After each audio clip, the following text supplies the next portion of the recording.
this point, I'd like to welcome our guest speaker today, Amy Gravino. Amy is a 25-year-old woman diagnosed with Asperger syndrome, born and raised in Port Jefferson, New York. Amy is currently attending graduate school at Caldwell College, where she is working to obtain her master's degree in applied behavior. Amy.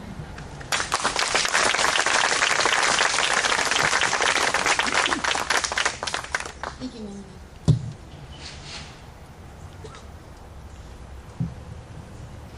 Good morning, distinguished guests, family members, friends, the faculty and staff of the Gersh Academy, and of course, the graduates of the class of 2008. When I was asked to speak here today, I immediately thought of my own high school graduation 7 years ago. I remember being forced to listen to a speech given by our class valedictorian, in which she described school events and parties that everyone had attended. In truth, her speech excluded me and so many others who had never gone to any of these events. Rituals of youth that we were supposed to be remembering fondly yet had never actually happened. So I knew that I had a responsibility to talk to you about something to which you can relate, something that affects your lives right now, today. I wanted to be able to give you the speech that I wish I could have heard all those years ago. A speech that spoke to me, a young person on the autism spectrum, specifically Asperger syndrome, an outcast. Finally, the answer is the motto of the Gersh Academy, which I discovered by perusing your school's website. But before any answer can be given, first we must know what the question is. You stand here on the verge of adulthood, getting ready to head out into the real world. The team you relied on during your years at the academy, teachers, therapists, and one-to-one aides, is now shifting, and your parents and caregivers will become the primary team in your lives from now on. But as you make your way through the world of higher education or the workforce, you will begin to speak for yourself, to tell people who you are. And that is what the question is. Who are you? When I graduated from high school, I was not Amy Gravino. Amy Gravino did not yet exist.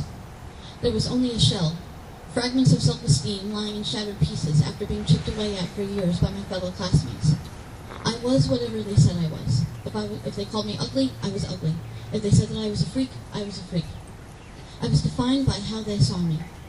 And though I had my parents to tell me differently, the words of my peers carried far more weight, making any other positive affirmations almost impossible to believe. The journey of discovering who I am started to take place when I went off to college. Slowly, the pieces were picked up. Slowly, I began to realize that I wasn't in high school anymore, that I no longer had to be ugly or a freak, and my confidence grew. Slowly, Amy Gravino began to emerge. Getting to that place, to that point where I started to find out who I was, took a lot of effort and hard work. For so many years, no one believed that I was going to be able to do anything. They said I wouldn't go to high school, wouldn't graduate. In short, I wouldn't amount to anything. I learned at a very young age that the world is not an accommodating place, and I fought for the right not only to follow my dreams, but to even have them at all. Your years here at the Gersh Academy have benefited you immensely, and perhaps the most significant benefit of your education here is that this school has given you the tools to hopefully one day lead an independent life. That is perhaps the greatest desire of your parents, caregivers, and the teachers and others here who have nurtured you and watched you grow, to see you succeed in life. Success comes in many forms, however, and the support and guidance given to you by this school is dedicated to your personal success.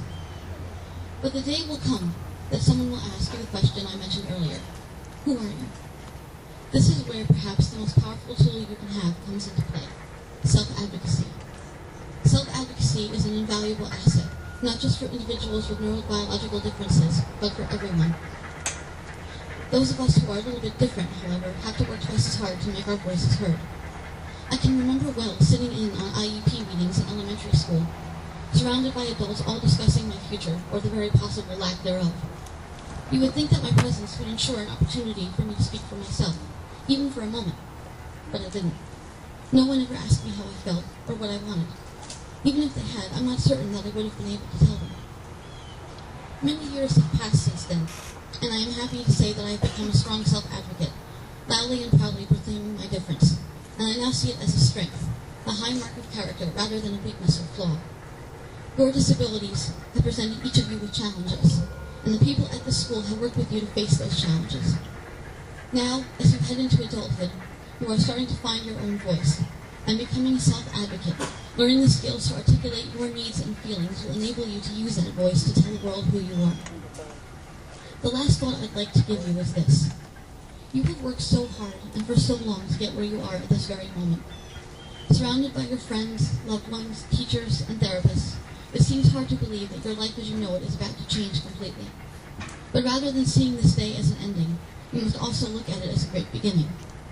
I once sat where you are sitting, and as angry as I felt listening to that valedictorian speech, my face also burned with shame over the fact that I'd failed at having a typical high school experience.